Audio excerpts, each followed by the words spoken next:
Woody Allen once joked that the day may well come when the lion will lie down with the lamb, but the lamb isn't going to get much sleep. Now, Allen was being a little cheeky, but he makes a good point. In the kind of shalom described by Isaiah, right, in that kind of peace, it will not be enough to just create a showcase display window where we have former foes dwelling beside one another, because that's just window dressing, right? There needs to be a change from inside, a change of heart at a fundamental level for all of the creatures or beings involved, right? The lamb needs to be able to go to sleep, secure in the knowledge that the lion has lost all of its appetite for anything served with a side of mint jelly. And the parents of the toddler playing by the snake's lair, they need to know not just that the snake is behaving itself so long as someone is there to keep an eye on it, but that things have changed at a very basic level so that there's nothing more to worry about whether anyone is watching or not, that child will not be bit by the snake. Every fall, as mice begin to look for somewhere warm to spend the winter, our cats spend the nights gazing at cracks and crevices in the house.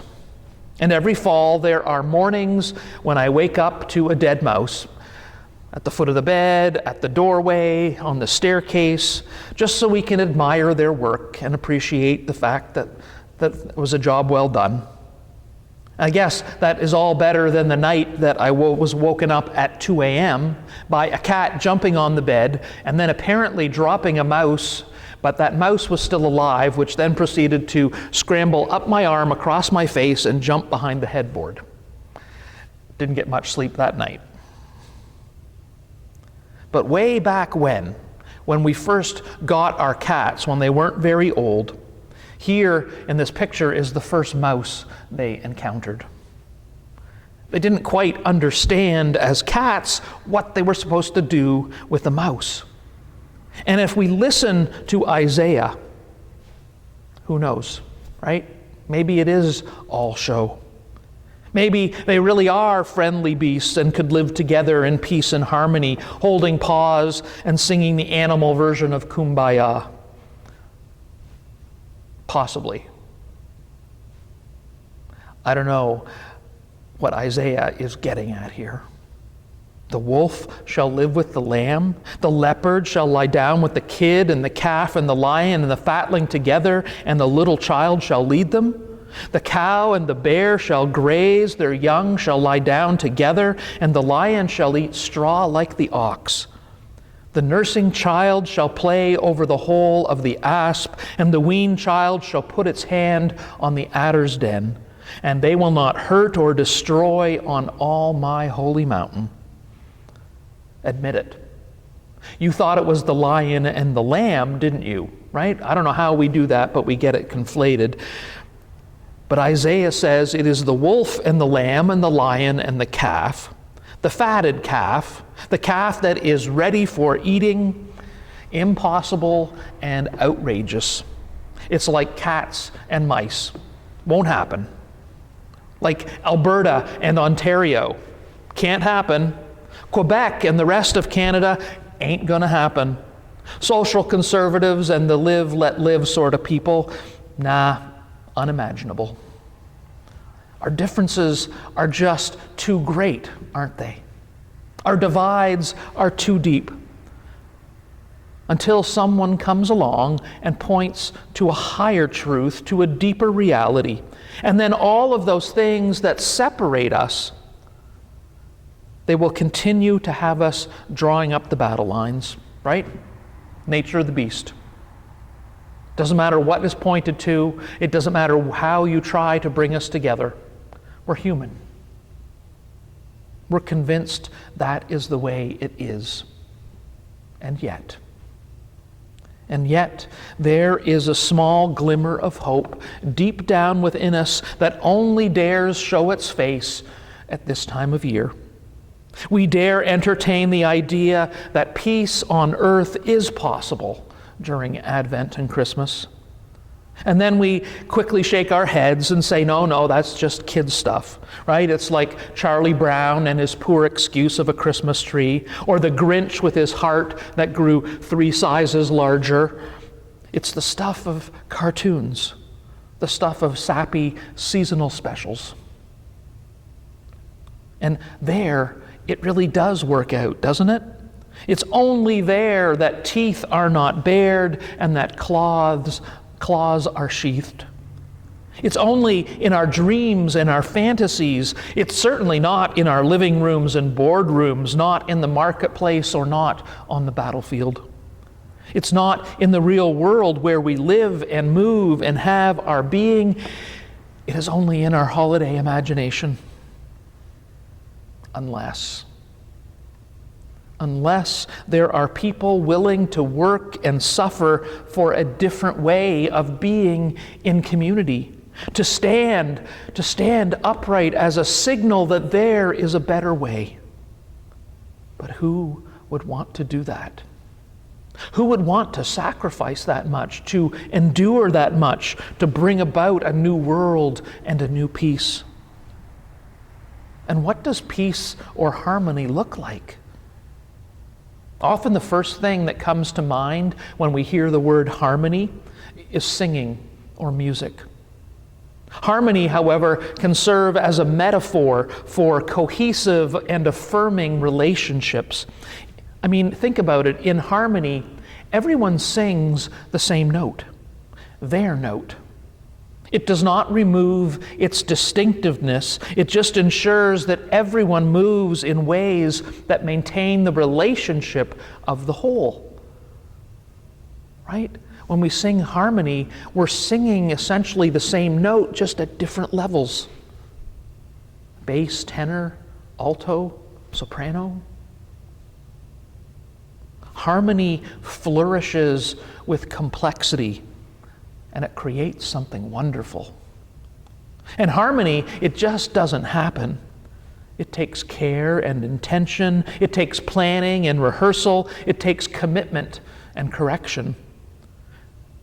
That beautiful creation of seemingly effortless flow, it requires much work beforehand. Isaiah's vision foretells liberation, freedom, and deliverance. It also presents a reordering of the norms of society and the natural order of things. All of creation, including natural adversaries, have been transformed. But they don't look different, right? It's like harmony. We each come with our own complexity. We're all singing the same note and yet a different note. It just all flows together. The lion is still a lion, for instance, in all the ways that makes it a lion. Its physical characteristics have not been changed, but its behavior has. The lion, known as a hunter, no longer has to hunt in order to be a lion. Our behaviors and our actions are so often used to identify us, but they don't truly define who we are, just what we do. And behavior can be disrupted without dismantling who we are. Isaiah speaks of death, the stump of a nation, of a dream cut off, destroyed, ended, but not ended. Because out of that death, out of that stump, comes a sprig of new life. Out of that dream denied comes a new dream, a new hope.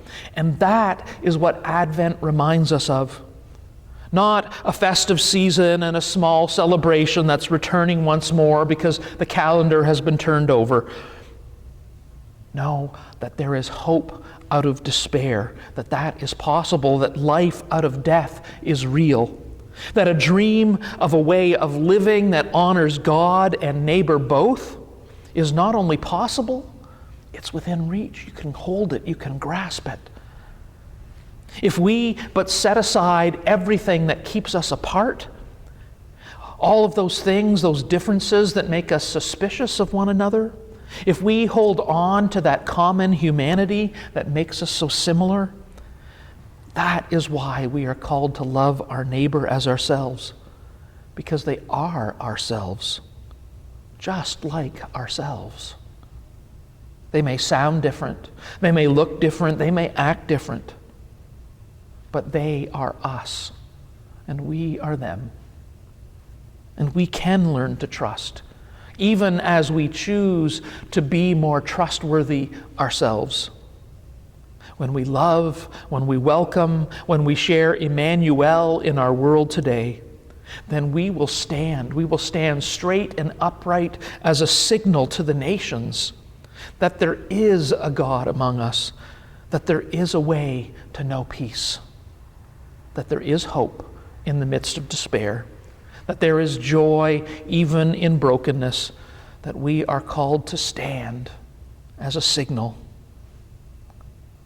And my friends, Advent is the reminder of that call to peace, and a reviver of hope. Amen.